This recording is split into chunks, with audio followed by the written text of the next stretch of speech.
Do और die. और उसमें फिर लोगों ने अंग्रेजी हुकूमत को सैबोटेज करना शुरू किया। तो हमारे पिताजी ने मुजफ्फरनगर रेलवे स्टेशन को आग लगा दी थी। हम लोग मुजफ्फरनगर के हैं, यूपी के। उसके बाद पुलिस के छापे पड़ने लगे तो पिताजी फिर अंडरग्राउंड हो गए, फरार हो गए। और फिर फरारी की हालत में उन्होंने गांधी जी को खत लिखे और गांधी जी ने हमारे पिताजी को अपने आश्रम में बुला लिया। आपको मालूम होगा गांधी जी के 2 आश्रम मशहूर हुए हैं। बता सकता है कोई कौन कौन से? एक तो साबरमती और सेवाग्राम।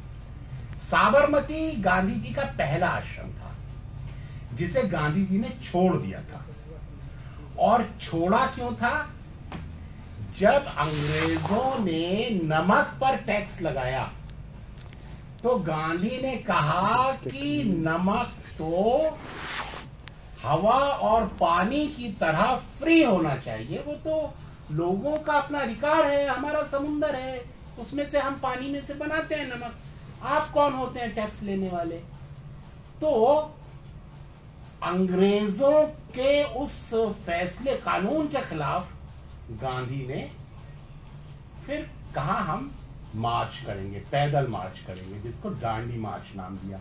और जब गांधी निकले साबरमती से तो गांधी ने ये घोषणा की थी कि अब बिना आजादी वापस लिए अगर मैं इस आश्रम में वापस आऊं तो मैं कुत्ते और कौवे की मौत मर जाऊंगा, लेकिन इस आश्रम में नहीं आऊंगा वापस बिना आजादी लिए। और फिर गांधी कभी नहीं गए साबरमती, फिर वहां से लौट के नहीं गए। फिर बाद में सेवाग्राम की स्थापना हुई और फिर वो सेवाग्राम गए, तो हमारे पिताजी को सेवाग्राम बुला लिया था। फिर विनोबा भावे का भूदान आंदोलन शुरू हुआ था, जिसमें जमीन बांटने का कार्यक्रम था, जमीन दान में लेना और बांटना, उसमें वो शामिल हुए।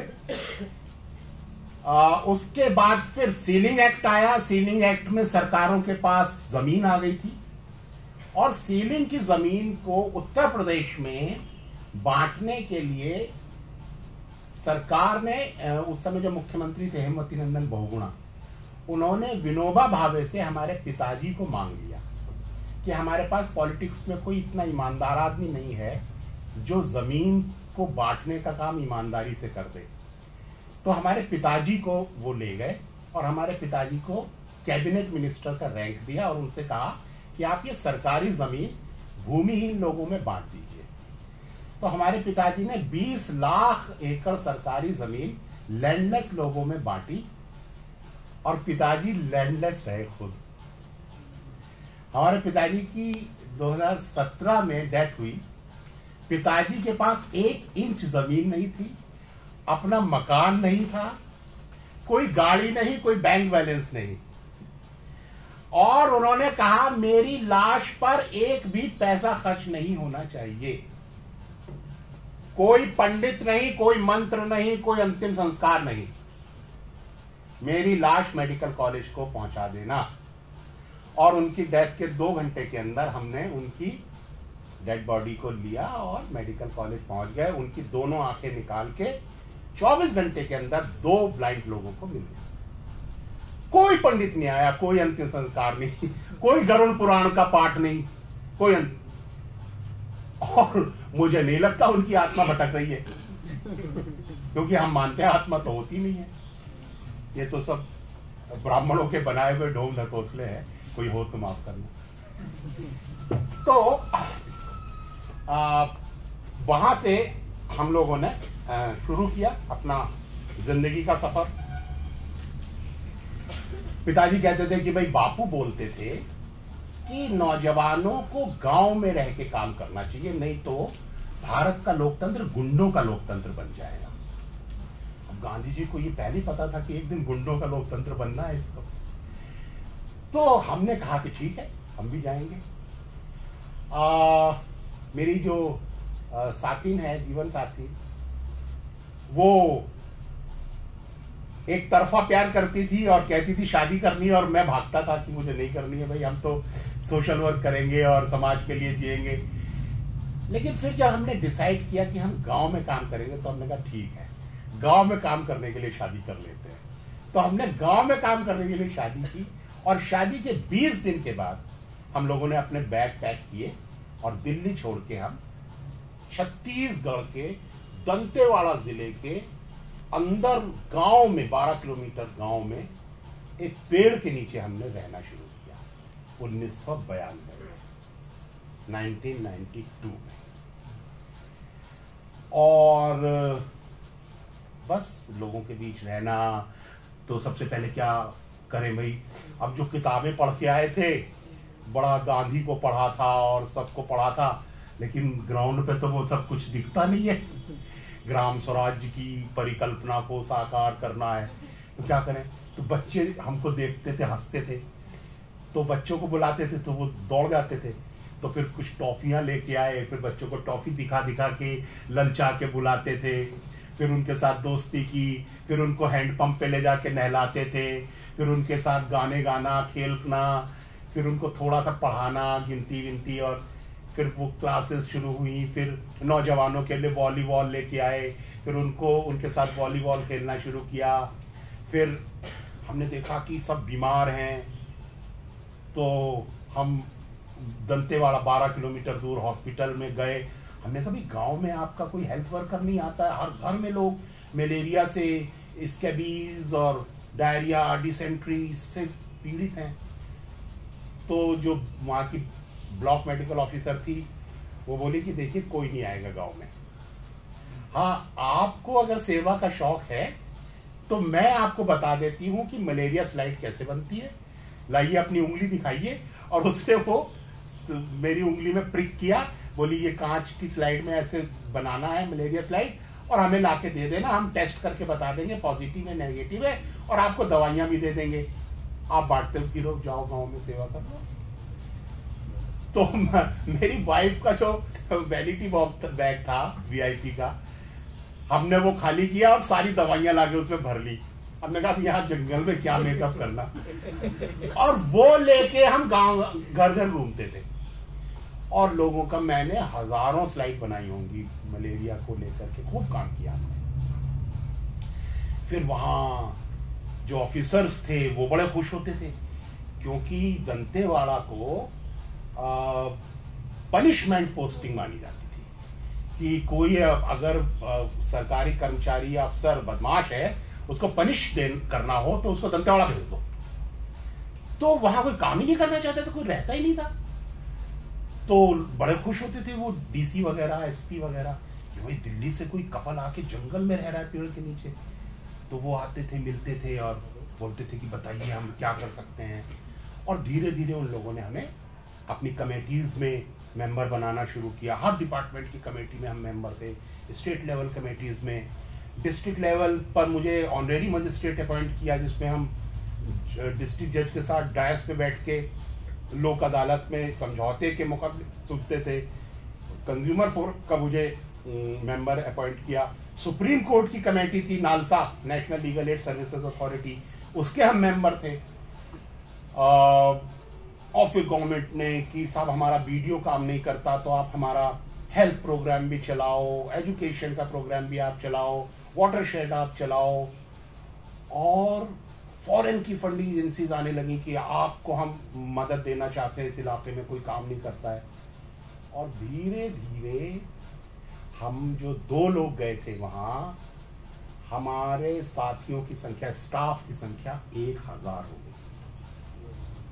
हम लोग खूब फैल गया, खूब काम फैल गया। लेकिन अब कहानी टर्न लेने वाली है। ये सब बहुत अच्छा चल रहा था, बड़ा अच्छा।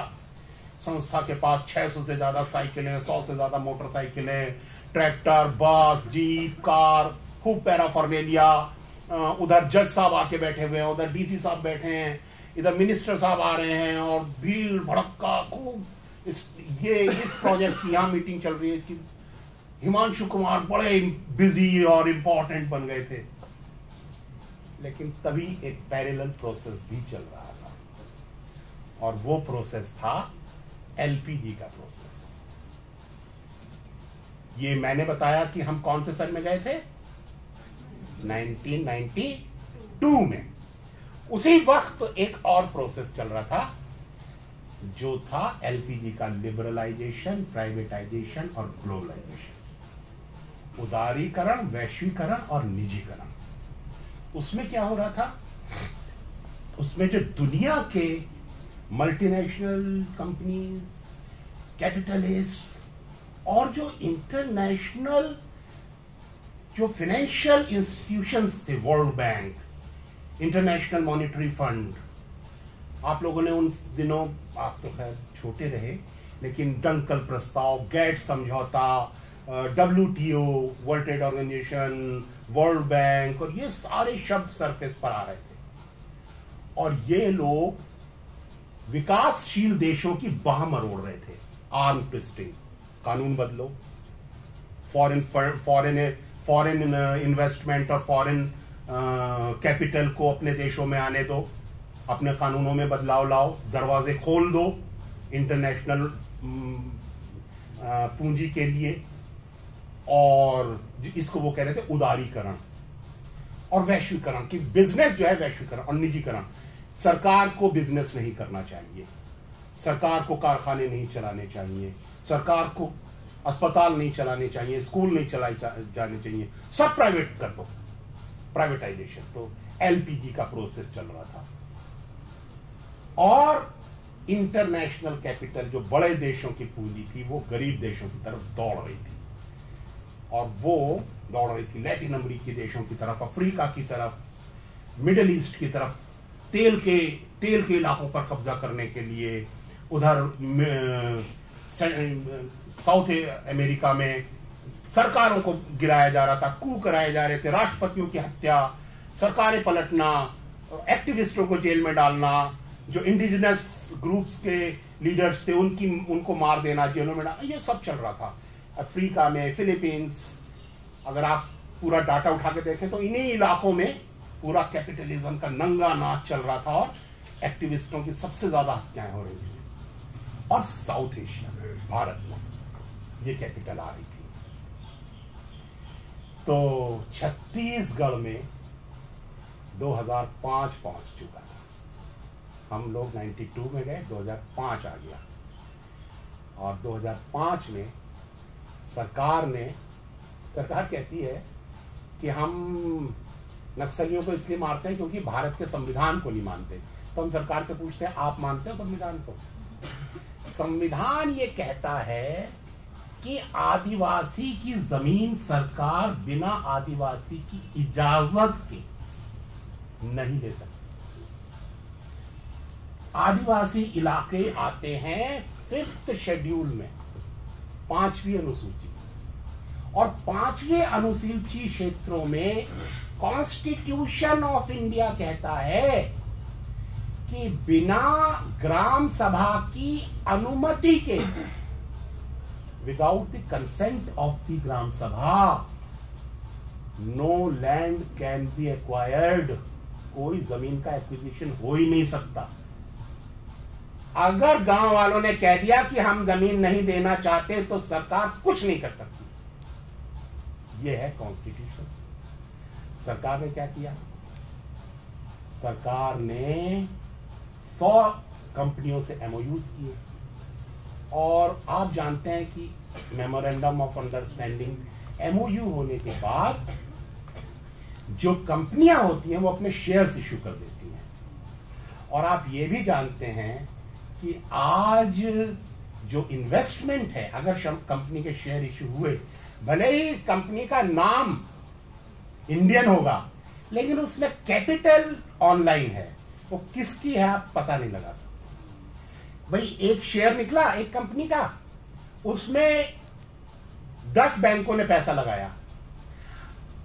अब वो बैंक आपने ढूंढे कि ये बैंक जो है इंडियन है, ठीक है, उन बैंकों को भी 10-10 फाइनेंशियल इंस्टीट्यूशंस ने फंड किया था। अब वो इंस्टीट्यूशंस कौन से देश के हैं, उन इंस्टीट्यूशंस में किन देशों के इन्वेस्टर्स का पैसा लगा है, यू कैन नॉट ट्रैक। एक खबर आई कि पोर्से का अधिग्रहण कर लिया टाटा ने। हुआ उल्टा था। पोर्से बहुत बड़ी थी, टाटा स्टील छोटी थी।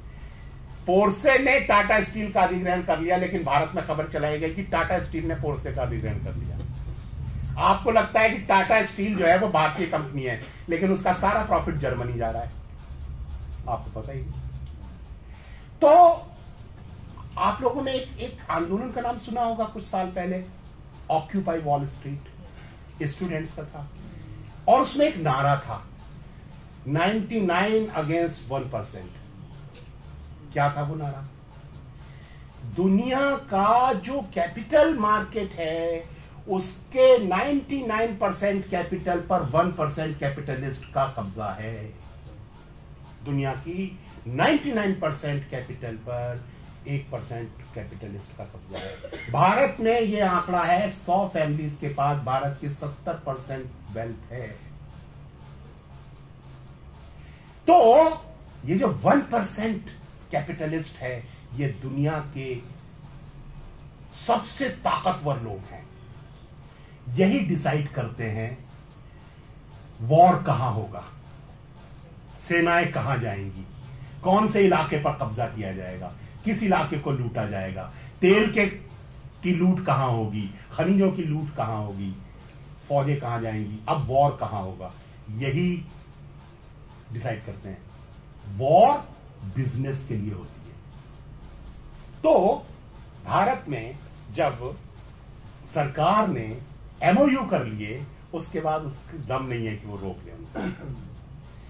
उसके बाद क्या हुआ? फिर तो आपका संविधान कुछ नहीं है उनके सामने, आपकी सरकार कुछ नहीं है उनके सामने, आपके मानवाधिकार, कानून, इंसानियत, आदिवासी कुछ नहीं है। उन्होंने क्या किया? छत्तीसगढ़ सरकार ने 5000 गुंडों को अपॉइंट किया और कहा कि ये स्पेशल पुलिस ऑफिसर है। 1500 रुपए मंथली इनको ऑनरेरियम दिया जाएगा और उनको दी 303 सरकारी राइफलें और उनसे कहा कि आप गांव खाली कराइए और साथ में पैरामिलिट्री फोर्सेस जोड़ दी। इन लोगों ने जाकर गांव पर अटैक्स शुरू करे। जवान लोग भागते थे, इनको देखकर भाग सकते थे, महिलाएं नहीं भाग पाती थी, बच्चे नहीं भाग पाते थे, बुजुर्ग नहीं भाग पाते थे। घरों को आग लगाई गई, फसलें जलाई गई, घरों में रखा अनाज जला दिया गया, पानी के स्रोतों में जहर डाल दिया गया, महिलाओं के साथ बड़े पैमाने पर बलात्कार हुए, बच्चों का कत्ल हुआ, बुजुर्गों का कत्ल हुआ, हजारों निर्दोष आदिवासियों को जेलों में ठूस दिया गया। इंटरनेशनल रेड क्रॉस दुनिया की हर जेल में जा सकता है, वो सूडान की जेल में जा सकता है, पाकिस्तान की जेल में जा सकता है। वो भारत के नागरिक अगर पाकिस्तान की जेल में बंद हैं तो इंटरनेशनल रेड क्रॉस जा सकता है, वो वहां से उनसे खत लिखवा कर उनकी फैमिली को इन्फॉर्म कर सकता है। सारी दुनिया में उसको छूट है, वो किसी भी जेल में जा सकता है। छत्तीसगढ़ की जेल में इंटरनेशनल रेड क्रॉस को जाने की जरूरत नहीं थी। छत्तीसगढ़ सरकार ने स्टेटमेंट दिया कि इंटरनेशनल रेड क्रॉस माओवादी संगठन है।